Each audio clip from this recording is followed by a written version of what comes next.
Welcome back to my channel Sangeeta dot Rajesh. Guys आप सब कैसे हैं? आई होप कि आप सब अच्छे हैं और मैं भी अच्छी हूँ। तो गाइज आज फिर से आप लोगों के लिए एक छोटा सा एक ब्लॉग लेके आ गई हूँ। आज है भागवत का पहला दिन। आप लोगों को तो दिखाया ही था मैंने, कल कलश यात्रा था और आज है भागवत का पहला दिन। तो फाइनली मंदिर में हो रहा है भागवत, जहाँ पे कुछ दिन बाद हमारे गांव की भागवत भी होने वाली है, तो वहाँ पे ही हो रहा है।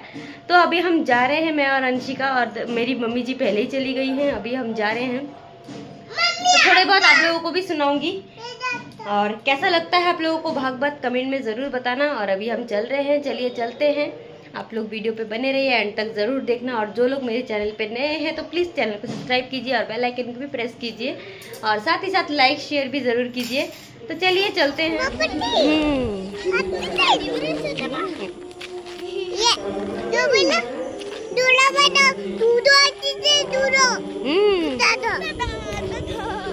दादा ये दादा से दादा भी हाई को दीजिए, हाय दूरो कले हाय।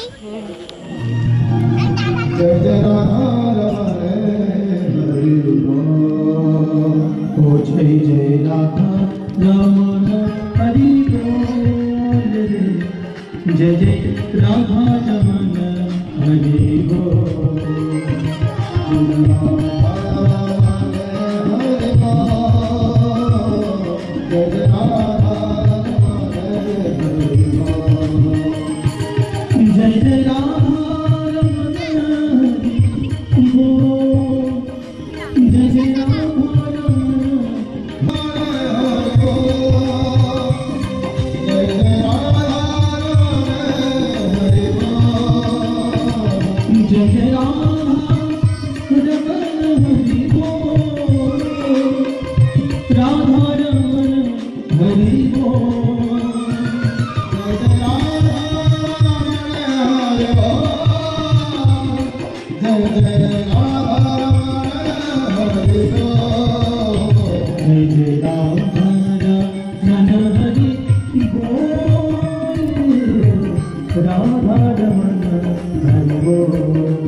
सात मास বয়সে যখন ভগবান এসে গর্ভের মধ্যে দেখা দিয়েছিলেন, দেখা আপনাকেও দিয়েছেন আর দেখা পরীক্ষিতকেও দিয়েছেন, আমাদেরকেও দেখা দিয়েছেন ভগবান আর পরীক্ষিতকেও দেখা দিয়েছেন।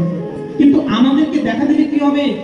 জন্ম নেবার পর আমরা ভগবানকে ভুলে গেছি তার রূপটা কেমন, কিন্তু পরীক্ষিত কিন্তু ভুলেনি। কেন জানেন? তার কৃতিত্ব হচ্ছে পরীক্ষিতের মার উত্তরা। মা যদি ভক্তিমতী হয় তাহলে তার গর্ভের সন্তানকে পর্যন্ত রক্ষা করবার জন্য ভগবান স্বয়ং 4 আঙ্গুল আকৃতি করে তার পেটের মধ্যে গিয়ে প্রবেশ করে। আমাদের যখন 7 মাস বয়স ছিলাম, 7 মাস বয়স হওয়ার সাথে সাথে ভগবান আমাদেরকে দেখা দিয়েছিলেন। আমরা মনুষ্যকুল থেকে মায়ের পেটে গেলাম না, পক্ষীকুল না কোনো জীব জন্তু, কোন কুলের থেকে আমরা মানব মায়ের কোলে গেছি? মায়ের পেটে। কিন্তু সেদিন ভগবানের কাছে প্রতিশ্রুতি হয়েছিল, প্রভু জন্ম নিয়ে তোমার নাম করবো, তুমি বিশ্বাস করো, একটাবার বিশ্বাস করো। হাত জোর করে কত আকুতি মিনতি করেছি। তারপর মায়ের পেটের লবণাক্ত থলির মধ্যে থেকে কিরমির কামড় খেতে খেতে যখন অসহ্য জ্বালা যন্ত্রণা ভোগ করেছি, পা উপরে মাথা নিচে দিয়ে ব্রহ্মার সৃষ্টি করেছে। আর ব্রহ্মা আমাদেরকে মায়ের মধ্যে ডুবে দিয়েছেন। আর সংযম থাকে, যদি কারো মনের প্রতি সংযম থাকে, যদি কারো ক্রোধের প্রতি যদি কারো সংযম থাকে, ক্রোধ হাজার আসুক কিন্তু কোনো অবস্থাতে বিচলিত হওয়া যাবে না। কোনো অবস্থাতে ক্রোধ আসলে বিচলিত হওয়া যাবে না। যে সয় সে মহাশয়, আর যে না সয় সে একেবারেই নাশ হয়ে যায়। প্রেম সে বলো রাধে রাধে। যে আমাদের জীবনে এই যে কৃষ্ণ ভজনের জন্য এই সংসারের মধ্যে আমরা এসেছি,